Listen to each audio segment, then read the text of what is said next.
রাতে একা একা হাঁটলে যদি বুঝেন আপনার পিছনে কেউ আছে, তাহলে ঘাড় ঘুরাবেন না, পুরো শরীর ঘুরিয়ে দেখুন, আর পিছনে না তাকানোই ভালো।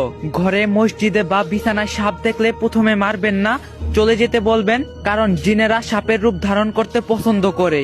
না গেলে বুঝবেন ওটা সাপ, তখন মারতে পারেন বা তাড়িয়ে দেন। যদি রাতে কখনো দেখেন গাছের ডাল বা বাঁশ ঝুঁকে আছে, তাহলে এর উপর বা নিচ দিয়ে যেতে চেষ্টা করবেন না, সূরা ইখলাস পাঠ করুন।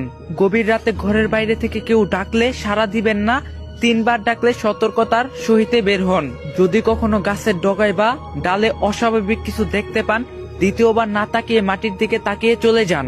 যদি রাতে আপনার রুমে এসে দেখতে পান আপনি আপনার রুমে বসে আছেন, তাহলে ভয় না পেয়ে চোখ বন্ধ করে আয়াতুল কুরসি পাঠ করবেন। তারপর চোখ খুলুন, এটা আপনার সাথে থাকা কারেন্ট জিন। রাতে কখনো চিত হয়ে ঘুমাবেন না, আর যদি ভয়ের স্বপ্ন দেখেন বুকের বাম পাশে 3 বার থুতু ফেলবেন। পুকুরে বা নদীতে গোসল করার সময় যদি কেউ আপনার পায়ে টেনে নিচের দিকে নিয়ে যেতে চায়, তখন চিৎকার দিবেন বা কষ্ট হলেও দোয়া ইউসুফ পাঠ করবেন।